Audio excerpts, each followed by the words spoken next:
আসসালামু আলাইকুম। Gravity school of সায়েন্সের পক্ষ থেকে সবাইকে আন্তরিক শুভেচ্ছা এবং অভিনন্দন জানাচ্ছি। আজকের বৃত্তের ক্লাসে বৃত্তের একটি গুরুত্বপূর্ণ প্রবলেম সলভ করব। প্রবলেমটা আমার এক স্টুডেন্ট গতকাল রাতে পাঠিয়েছে, তো আমি ওর জন্য আসলে মূলত ভিডিওটা তৈরি করছি। দেখতে পাচ্ছ প্রশ্নটা, এরূপ একটি বৃত্তের সমীকরণ নির্ণয় করো যা এক্স ও ওয়াই অক্ষরেখা হতে 5 ও 2 একক অংশ কর্তন করে এবং যার কেন্দ্র 2x-y = 6 রেখার উপর অবস্থান করে। তোমরা যারা ঠিক এই মুহূর্তে আমার ভিডিওটা দেখছো, তারা বৃত্ত সম্পর্কে যাদের ধারণা আছে তারা অবশ্যই জানো একটা বৃত্তের সমীকরণে আননোন থাকে কয়টা। একটা বৃত্তের সমীকরণে আননোন থাকে 3টা। বৃত্তের কেন্দ্র থাকে আর ব্যাসার্ধ, মানে কেন্দ্রের 2টা স্থানাঙ্ক আর হচ্ছে ব্যাসার্ধ, এই 3টা আননোন থাকে।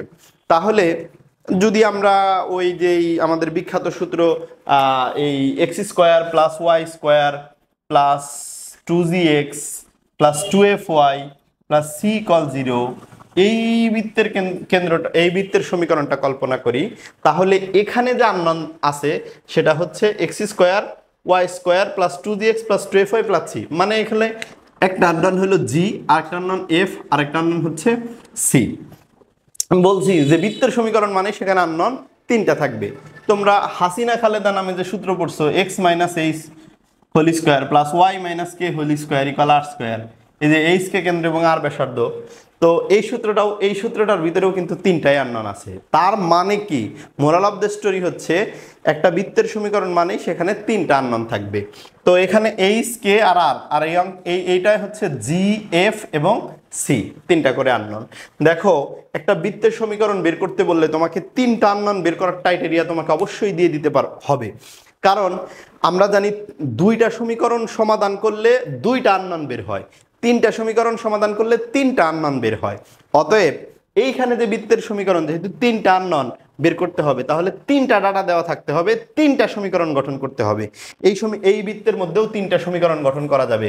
1 নাম্বার হলো x এবং y অক্ষ হতে 5 ও 2 একক অংশ কর্তন করে। আচ্ছা, আমি এই সমীকরণটা নিয়ে কাজ করতেছি। ধরি এখানে যে বৃত্তের সমীকরণ বের করতে বলছে, সেই বৃত্তের সমীকরণ হলো x² + y² + 2gx + 2fy + c = 0।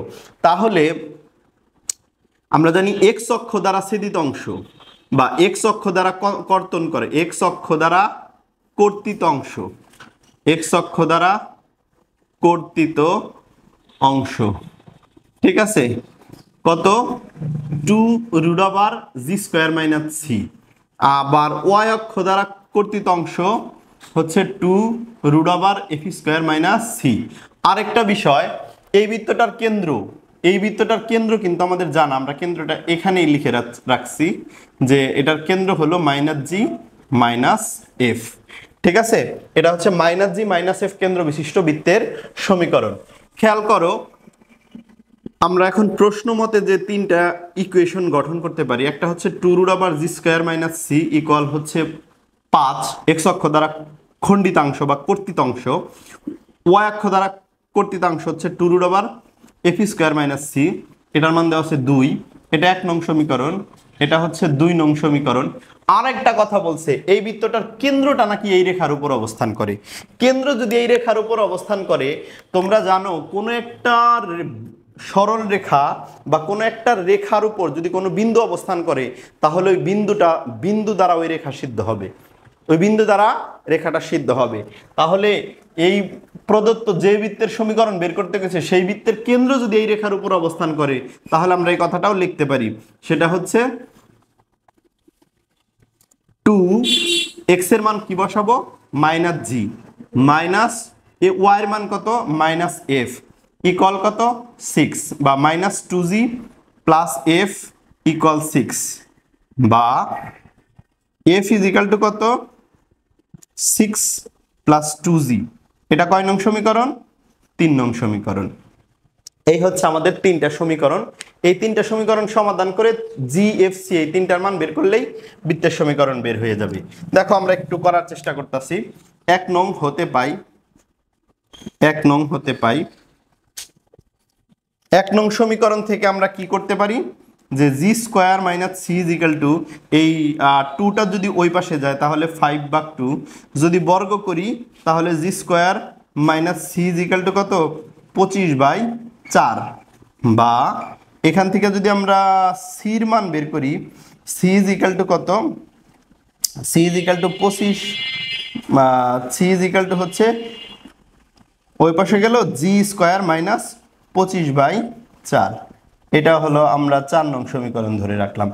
এরপর 2 নং সমীকরণ হতে পাই, 2 নং হতে পাই 2 নং সমীকরণ আছে 2 root over F square minus C. তাহলে root over F square F square C equal 2, উভয় পক্ষে 2 আছে, এখানেও 2 আছে, এখানেও 2 আছে, এইখানেও 2 আছে, এইখানেও 2 আছে, অতএব 2 ভ্যানিশ হয়ে গেলে root over F square minus C equal 1। That means F square minus C equal 1 বর্গ করলাম, দেন হচ্ছে এফ স্কোয়ার মাইনাস সি। দেখো এখানে সির মান কি আছে, সির মান যদি আমরা 4 নং সমীকরণ থেকে বসাই, সি মানে হলো জি স্কোয়ার মাইনাস 25/4। এতে দেখো সি এর আগে মাইনাস আছে, তো সেই মাইনাসের কারণে এই মাইনাসটা প্লাস হয়ে যাবে, ইকুয়াল 1 হয়ে গেল। ও এরপর আমরা যদি এখানে কি করছি, তাহলে এই লাইনে 4 নং থেকে মান বসাই। একটু সাইড নোটটা লিখে দেই বোঝার সুবিধার্থে, একটু সাইড নোট লিখে দিচ্ছি যে 4 নং হতে মান বসিয়ে এরপরে কি, এরপরে দেখো আমরা আবার 3 নং সমীকরণে এফ এর মান রয়েছে, তাহলে এফ এর মান বসাই। এফ এর মান কত, 6 + 2g, 6 + 2g তার whole square minus G square plus 25/4 minus 1 equal 0। দেখো এখান থেকে কিন্তু আমরা অলরেডি কি বলে আমাদের লক্ষ্যের কাছাকাছি চলে গেছি। কেন, কারণ হচ্ছে দেখো এই সমীকরণটার মধ্যে একটা মাত্র আননোন আছে জি, তাহলে এই সমীকরণ সমাধান করলে জির মান বের হবে। আচ্ছা করতেছি, দেখো 36 প্লাস 6 দুগুণা 12, 12 দুগুণা 24, 24g plus 4g square minus G square plus 25 বিয়োগ 4/4 ইকুয়াল 0। তাহলে এখানে কি আসে, 36 প্লাস 24g প্লাস এখানে কত আসে 3g স্কোয়ার প্লাস 21/4। আমরা যদি এবার লসাগু করি 4 হয়। 36কে যদি 4 দিয়ে গুণ করি কত হয়, 36কে যদি আমরা এখন 4 দিয়ে গুণ করি, 36 দুগুণা 72, 72 দুগুণা 144 আসে, তাহলে 144 হয়ে গেল। আর 36 যদি 24 যদি 4 দিয়ে দ্বারা গুণ করি, তাহলে 4 24 4 দুগুণা 8, 4 4 16 6 হাত থাকে 1, 4 দুগুণে 8 আর 1 96 জি প্লাস 3 4 12 জি স্কোয়ার প্লাস 21 ইকুয়াল 0। বা এখন আমরা যদি একটু আড়াআড়ি গুণ করি, তাহলে কি দাঁড়াচ্ছে 12 জি স্কোয়ার প্লাস 96 জি প্লাস 144 এর সাথে যখন 21 যোগ করা হবে, 144 যোগ 21 165, তাহলে কি দাঁড়ালো 165 ইকুয়াল 0। এখন আমরা এই অংশটার মিডল টার্ম করলেই জির মান পেয়ে যাব আমরা। তো দেখো এখানে আমরা মিডল টার্ম করার পূর্বে এই সংখ্যাগুলোর প্রত্যেকটা সংখ্যা 3 দ্বারা বিভাজ্য, অতএব আমরা এখানে 3 কমন নিতে পারি। 3 কমন নিলে কি দাঁড়াচ্ছে, 96 রে 3 দ্বারা ভাগ করলে দাঁড়াচ্ছে হচ্ছে 32, 32g। 165কে 3 দ্বারা ভাগ করলে কত হয়, 165/3 দাঁড়াচ্ছে 55, তাহলে এখানে আসে কত 55 ইকুয়াল 0। দেন হচ্ছে জি 3টা যদি ওই পাশে নিয়ে নিই তাহলে বাদ যায় 55। এখন 4 55তে কত হয়, 55 দুগুণা হচ্ছে 110, 220 হয়, 55 দুগুণা মানে 220 আর কি, তো সব মিলাইয়া। তো আমরা মিডল টার্ম করার সময় কি করি, এটা আর এটা গুণ করি, গুণ করলে এখানে কত আসছে 220 আসছে। 220 এর যদি আমরা উৎপাদকে বের করতে চাই, 2 দ্বারা ভাগ করলে 110, 2 দ্বারা ভাগ করলে কত 55, 5 11 55। তাহলে আমরা এখন কিভাবে করি, মানে 32টা আমাদেরকে মিলাইতে হবে।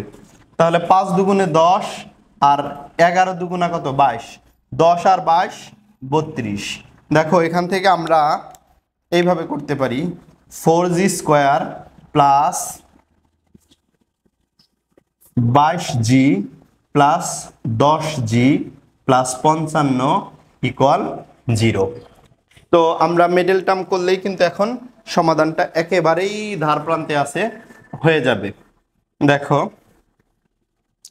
আমরা ওটার মিডল টার্মটা এখানেই করতেছি, এখানেই করি, তুমি এখানে ধরো। হ্যাঁ, দেখো এটার মিডল টার্ম করার জন্য আমাদের এখন শুরুতে যে কাজটা করতে হবে সেটা হচ্ছে 2g কমন যায়, এখানে আমরা 2g কমন নিব, 2g কমন নিব।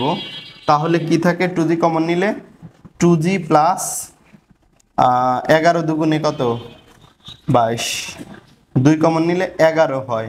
এইটার মধ্যে 5 কমন যায়, 5 দুগুণা 10, 5 11 55। তাহলে এখানে জির মান দাঁড়াইলো কত? 2g প্লাস 11, আর একটা উৎপাদক আসলো কি 2g প্লাস 5 ইকুয়াল 0। সুতরাং জির মান আসলো একটা -11/2 আর একটা হইলো -5/2। তো এখানে দেখো জি এর যে দুইটা মান পেলাম আমরা, এই দুইটা মান আমাদের 3 নং আর 4 নং সমীকরণে বসিয়ে দিলে এফ এরও দুইটা মান পাবো, সিরও দুইটা মান পাবো। তাহলে জির দুইটা মান পাইলাম, এফ এর দুইটা মান পাইলাম, আবার সি এরও দুইটা মান পাইলাম। এই প্রত্যেক দুইটা মান মানে জি এর একটা যে মানের জন্য, জি এর যে মানের জন্য এফ পাবা, এফ এর আবার জির যে মানের জন্য সি পাবা, সেই তিনটা আবার এই 1 নং সমীকরণে বসাইতে হবে। আবার জির যে মানের জন্য এফ এর মান পাওয়া যাবে, আবার জির যে মানের জন্য সির যে মানটা পাওয়া যাবে, সেই মানগুলো আবার 1 নংয়ে বসাইতে হবে। বসাইলে যে সমীকরণ আসবে সেটাই হচ্ছে বৃত্তের সমীকরণ।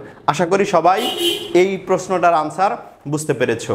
ভালো থাকো, সুস্থ থাকো, গ্র্যাভিটি স্কুল অফ সায়েন্সের সাথেই থাকো। আসসালামু আলাইকুম।